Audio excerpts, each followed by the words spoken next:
नमस्कार, मैं डॉक्टर प्रशांत केदारी, देवी मूर्ति हॉस्पिटल पानीपत। मैं यहाँ पर जनरल लैप्रोस्कोपी और पीडियाट्रिक सर्जरी के डिपार्टमेंट हैंडल कर रहा हूँ। आज मैं आपको बताना चाहूँगा कुछ लैप्रोस्कोपी के बारे में। लैप्रोस्कोपी जिसे हम दूरबीन की सर्जरी इस नाम से समझते हैं। कई बार सवाल होते हैं लोगों के कि लैप्रोस्कोपी के एडवांटेज क्या है। आमतौर पर देखा जाता है कि फॉर एग्ज़ाम्पल मान लो कि हमें अगर पित्ते का ऑपरेशन करना है तो पित्ते के ऑपरेशन के लिए हमें शुरू के ज़माने में इतना चीरा दे के करना पड़ता था। तो वो चीरा देना, फिर उसमें टाँके लगाना, ऑपरेशन करना। आज की तारीख में जब हम लैप्रोस्कोपी का ऑपरेशन करते हैं तो उसमें सिर्फ 1 सेंटीमीटर के 2 होल और 5.5 सेंटीमीटर, आधे सेंटीमीटर के 2 होल, यानी 4 होल से है ना हम सर्जरी करते हैं। जैसे चाबी का होल होता है वैसे चाबी के होल से करते हैं, इसीलिए आज की तारीख में इसको की होल सर्जरीज भी कहते हैं। एडवांटेजेस क्या है कि जो इतना लंबा स्कार लगना है इसके बजाय हमें 1-1 सेंटीमीटर के स्कार्स होते हैं, जिसका ना तो पेन होता है और रिकवरी टाइम भी ज़्यादा होता है। आमतौर पर देखा जाए तो बस इतना ही नहीं कि स्कार छोटा होता है और रिकवरी टाइम फास्ट होता है। ऑपरेशन जब करना हो तो जैसे मान लो हम ओपन में ऑपरेशन करते हैं तो यहाँ से जाते हैं और कई बार ना हमें ऐसे देख के करना पड़ता है। लैप्रोस्कोपी में हम सामने मॉनिटर में देख के ऑपरेट करते हैं।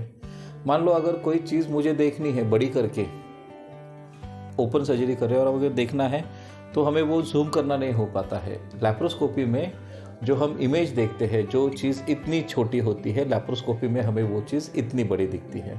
तो ये जो जूम इन होता है, ये जो मैग्निफिकेशन होता है, that is considered to be एटलीस्ट 10 से 40 गुना ज़्यादा वो चीज़ें बड़ी दिखती है। तो ऑपरेशन ज़्यादा बारीकी से भी हो जाता है। आमतौर पर चीरे वाले ऑपरेशन में जहाँ पर हमें 4 घंटे, 2 दिन 3 दिन लगते हैं वॉक करने के लिए और रिकवर करने के लिए, लैप्रोस्कोपी में हमें वही काम हम 6 घंटे में पेशेंट चलना फिरना शुरू हो जाता है। हम एक्सपेक्ट क्या करते हैं ऑपरेशन के बाद कि जब हम चीरे वाला ऑपरेशन करते, जब मैं पहले चीरे वाला ऑपरेशन करता था तो मुझे पेशेंट को कम से कम 24-36 घंटे भूखा रखना पड़ता था। दूरबीन के ऑपरेशन के बाद, ये लैप्रोस्कोपी के ऑपरेशन के बाद पेशेंट 6 घंटे बाद अपना खाना वाना लेना शुरू कर सकता है। 6 घंटे के बाद पेशेंट चलना फिरना शुरू कर सकता है। बेंगलोर के, जहाँ पर मेरी ट्रेनिंग हुई बेंगलोर में, वहाँ पर पेशेंट का अगर आज ऑपरेशन होता है तो दूसरे दिन अपना लंच और ब्रेकफास्ट वो अपने घर करता था। कहना है कि रिकवरी टाइम जो होता है वो कई बार सिर्फ 1 डे का होता है। रिस्क मान लिए जाए तो बस जो एल्डरली पेशेंट्स होते हैं, जो मान लो 70-75 साल से ऊपर होते हैं, लैप्रोस्कोपी में हम छेद करके अंदर थोड़ी सी हवा भर देते हैं ताकि पेट थोड़ा सा गुब्बारे की तरफ फिल हो जाए, बड़ा हो जाए और हमें स्पेस मिले ऑपरेशन करने के लिए। कई बार जो ये अंदर हवा भरते हैं तो उससे किसी पेशेंट को सांस लेने में तकलीफ़ आ सकती है। बस इतनी ही एक मेजर कॉम्प्लिकेशन हो सकती है। बाकी रही ऑपरेशन का टाइम, तो अगर देखा जाए तो चीरे वाला ऑपरेशन, अगर गॉल ब्लैडर का हम एग्जाम्पल ले लें, गॉल ब्लैडर के ऑपरेशन को या फिर अपेंडिक्स के ऑपरेशन को चीरे से अगर हम 20-25 मिनट में कर सकते हैं तो आज की तारीख में दूरबीन का ऑपरेशन भी उसी टाइम में हो जाता है।